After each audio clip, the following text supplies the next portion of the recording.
All right, we're gonna get into this. This is Westy. We're getting Warzone 1 Verdansk servers back, kind of.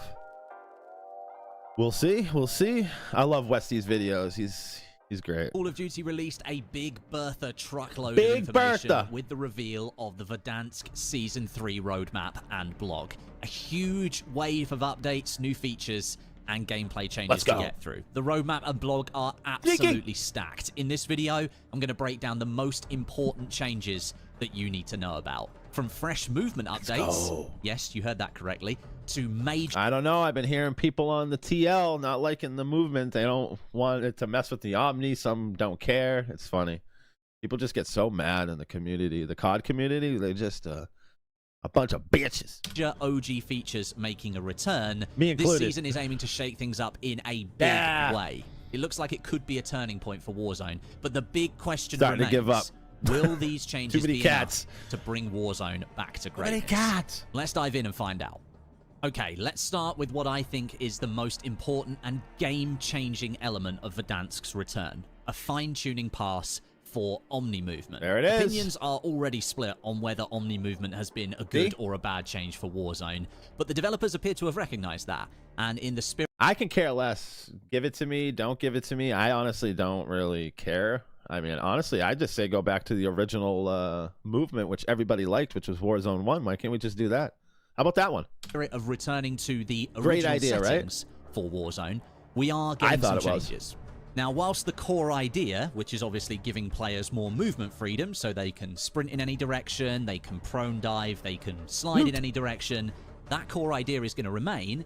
Developers have now adjusted how those movements interact with different animations, the momentum of a player, and the overall readability. So specifically, tweaks have been made to reduce the jittery or the overly rapid transitions between different types of movement that made tracking very, very difficult, especially in close quarters gunfights. So the changes aim to balance movement fluidity with visual clarity. I said it. So strafing, sliding, and bunny hopping, well, you'll still be able to do that, but things will just look a lot smoother on the screen, and they won't look so jittery. And that will make it easier to read an opponent's trajectory mid-gunfight. These adjustments also reduce instances where players appear to just snap from one movement type to another, and that's a major pain point that I've experienced pretty much since the beginning of Black Ops 6's Warzone integration, and it gives a massive visual advantage to aggressive controller users with fine-tuned aim assist. That's As a why mouse I and keyboard player, I find it horrifically Once she difficult lays down, then she covers the whole in this version of Warzone. So these Omni movement changes that thing like should almost every day. benefit mouse and keyboard players specifically. But thank you, Porter. I appreciate you, as someone who has persevered playing Warzone on mouse and keyboard literally since the first day it dropped in 2020 all the way through till now, I think I've only used a controller about 3 or 4 times. It's often felt like I've chased a ghost trying to play against controller players. They have insanely quick direction changes. There's like different weird, awkward animations that kind of blend together. And then, of course, there's the inherent latency inconsistencies. That just makes it much harder to maintain like a consistent aim on a target, or just even keep my crosshairs in the same postcode as an enemy player who's standing right in front of me. I mean, when people are moving in this game, man, it is hard to get them. Especially you got those demons out there just slipping and sliding. And then sometimes I'll die from that player, and I'll look at their kill cam, and I see extremely sticky aim out of their minds whilst they're jumping and diving all over the place. I had no hope in hell of killing that player. So these new Omni movement refinements bring a much-needed middle ground between controller players and kind of getting excited, man. This better be good, man. Cleaning up animations and normalizing the pace of movement transitions. Season 3, it gives mouse and keyboard players a fairer shot in close-range gunfights. It's now going to be easier to visually anticipate where an opponent might go next, and then with muscle memory and the raw aim of using a mouse and keyboard, I'll have a better chance at competing in that gunfight. This update isn't about nerfing movement, but it's just about making movement more readable. And for players who rely on precision and reflexes without aim assist, that's mouse and keyboard players, this is a big win. Next up, let's talk about some of the quality of life changes to the OG Verdansk map. Call of Duty has stated that the map is basically 95% OG. Yeah, that? With 95% OG. With a little 5% of new school. 5% changes to make sure some of those pain points that you remember from the early days just aren't there anymore. Certain areas have been enhanced, meaning they're the same with beneficial adjustments to remove a gameplay issue, and other areas have been improved, meaning there are new looks a little elements brighter in the for sure. existing area based on the current game design with quality of life upgrades in mind. So, some examples. Iconic locations like Superstore and Quarry remain visually untouched. That's going to preserve that nostalgic feeling, whilst layering in subtle upgrades. Across the map, you're going to notice improved lighting, enhanced long-range visibility, and fresh environmental I mean, all details. of this stuff is kind of like you would want. If they're going to remake a map, wouldn't you think they would refine the lighting? You know? What a cookie. See the cookie? From weeds and puzzles in Storage Town to like thawed out rivers that now splash I saw the cookie. instead of crunch. Locations like fire stations and bunkers have received visual detail passes, making everything just feel that little bit more lived in, a little bit more grounded, a little bit more realistic. But it isn't just visual flair. There are meaningful gameplay adjustments as well. Climbable outcrops have been added, more ladders have been added to buildings, there are clearer window openings to make navigation smoother, and rooftop power positions less one-sided. The entire southern coastline is now completely accessible thanks to the swimming mechanic being added to Verdansk, but it's only used along that coastline. There are no other parts of the map anywhere where you can use swimming, only on that coastline. So what, you only can swim on the coastline? Then why even do it? Like, why? Like, why don't we just get rid of it? Or you could just go in the water and shoot all your guns. Like, how hard is that? Like, I don't get it. They did it in Blackout. They can do it in here. Why don't they do it? Why are they so stubborn and just don't do good quality of life changes that you had in a game 6 years ago, 7 years ago? So whether you're flanking your way through the docks, or you're scaling the cliffs near prison, or you're taking cover behind repositioned cargo on the runway over by airport, these updates are going to strike a balance between familiarity, you're still going to completely understand where you are, with improved gameplay flow, which I think is really important. Now, let's move on and talk about looting, because for all intents and purposes, it's returning to its roots in Season 3, bringing back the original supply box colors, the original sounds, and the original sounds, which I'm telling you, man, sounds mean a lot. Like, little things like that, since they're bringing that back, that's awesome. But you know that this is the thing. We're going to get this stuff, and it's going to be gone in a couple months. They're going to take it all away from us. Mechanics that long-time players will instantly recognize. That classic grey and orange crate look are coming back, complete with the familiar humming sound. The original one saw the cookie. from Let's go. is coming back. That's going to signal that there is loot nearby. Even scavenger contract crates are going to have that original yellow mark design, if you ever remember those. It's do remember. I remember. Punch pretty much straight off the bat. On top of that, floating loot has returned. We've spoken about that previously. Items will now burst from crates, and they're going to hover just slightly above the ground, as they did in the original war. You understand how much better floating loot is in the game? Because when you have the loot all over the ground and like you're running and like stuff's happening, you can actually see the loot when it's floating, and you can actually like react to it. Be like, all right, I see that satchel, or I see that, and you can just run right to it and grab it. It's just, I don't understand why they took that away. Why? And then it took them, what, 3 years, 4 years to bring it back? I mean, now at this point, they're just being mean. Like, literally, they're being mean to their consumers and their customers. Like, dude, what is going on, bro? Warzone, and that goes with that visual clarity and overall vibe. The classic armor satchel, you might remember that, is also making a comeback. Love the armor satchel. To carry 8 plates instead of the default 5, and that's going to replace the modern version of satchels. And any other satchel types that you currently know about from Urzikstan or Resurgence, however you play the game, they are being removed from the game. The only one you will be able to get is the classic armor satchel, which takes your plates from 5 to 8.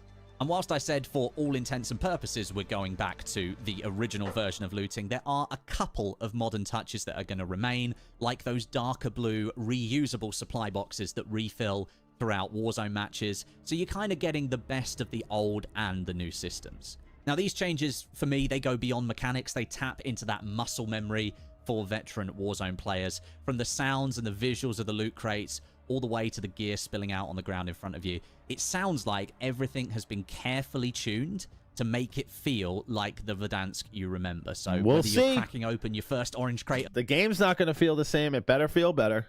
And you know the guns are not, because we're on the BO6 engine. I don't know. I just hope it's. I hope it's good. I don't know, man. The round, or you're grabbing that trusty satchel mid-fight.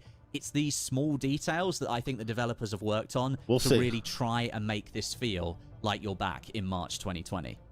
Now, next, something that perhaps isn't as important to you as it might be to me, we are going to talk about the return of the absolute GOAT of lethal options in Warzone, the thermite grenades. That's right, these things are making their way back to loadouts and loot pools across Verdansk. So, whether you're trying to lock down a doorway and stop people coming through it, you want to flush enemies out from behind a piece of cover, or you want to try and throw this thing at a vehicle and, like, disable it or take it down, the thermites, they always deliver a fiery punch. And, of course, you can throw them absolutely freaking miles. This thing clings to surfaces. You think that's going to be the same? I bet you they'll change all that.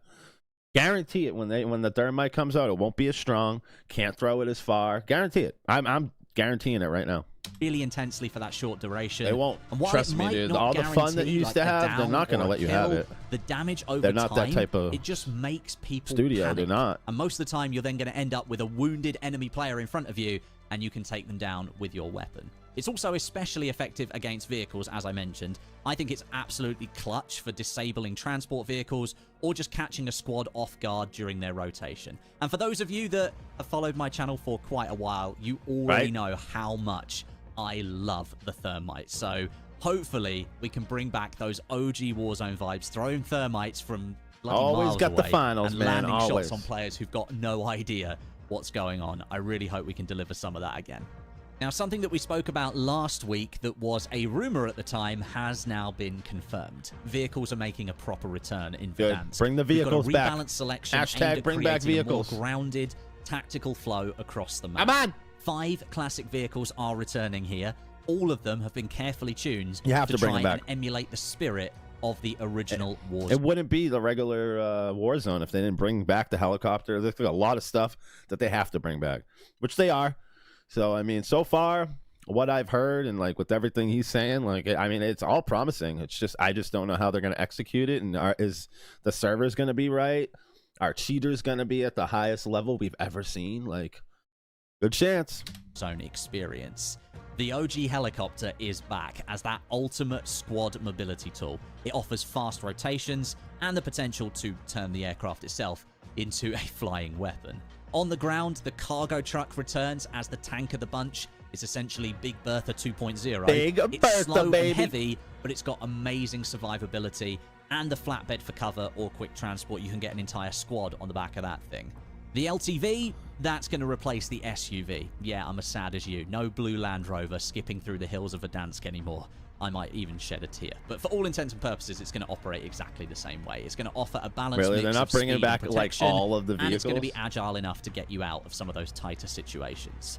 The Polaris vehicle that was introduced with Black Ops 6, that's being kept as part of the vehicle pool with its faster acceleration, but obviously less protection overall. And then the lightweight ATV makes a return too, offering little protection, basically nothing whatsoever. You missed a couple of important things, have some insanely for sure. Fast off-road it's got to rewind the VOD. Maneuverability, and I think it's an absolutely brilliant vehicle just for causing chaos in some of those later circles. All of these vehicles are going to be available in their classic Verdansk locations, or at least the classic vehicles are going to be. So if you want a Big Bertha, you go to the fire station. Yeah, well, the Big Bertha still have the health. You know what I mean? Like, there's little things like that. I mean, you remember like trying to snipe somebody out the Big Bertha? It was hard. And you try and find like, are these things going to still be in the game? I highly doubt it. Important is because they're more than a nostalgia trip. Yes, I know we're getting the handling that we had back in Warzone 1, the acceleration that we had in Warzone 1, but they're now becoming once again a key part of grounding Verdansk's gameplay and restoring that original pacing that we used to have. Like I mentioned, redeploy balloons, they're gone completely. They're not in the game anymore. Vehicles, once again, will become absolutely essential for rotations, flanks, and late game repositioning. Yeah, because there's no balloons. They already confirmed that there's no balloons. So basically, to get to point A, point B, gonna have to use those vehicles. And if I don't know if you guys remember, Caldera was such a bad map. That's when they added the balloons, because Caldera was just trash, and like you couldn't get. It was just, that's when they added the balloons, and then that's when Caldera actually became like a better map. like towards the end, but everybody gave up on it. So positioning, or even just using it no as balloons. mobile cover. You get no in balloons. recent maps, these balloons, I think they just made it way too easy for squads to fly across the map, instantly killing off players that are on top of roofs, that have found themselves in a really good position. People could just outplay you instantly, and it took away some of that original vibe of vehicles being really important in Warzone. It means, essentially, you're going to have to touch grass, you're going to have to properly plan your route, and you're going to have to use vehicles strategically again. This will help slow down gameplay just enough to restore some of that tension and map control that made Verdansk feel so immersive. It's kind of exciting. So whether you're racing to the zone in your absolutely battered ATV, or if you've loaded up your entire squad into a cargo truck so that you can get into that last stand fight, vehicles are going to be back as a core part of Warzone's DNA. That's a W, though. It's a W. So, will these changes be enough to bring Warzone back to greatness? I think the answer, at least for now, sits somewhere in the middle.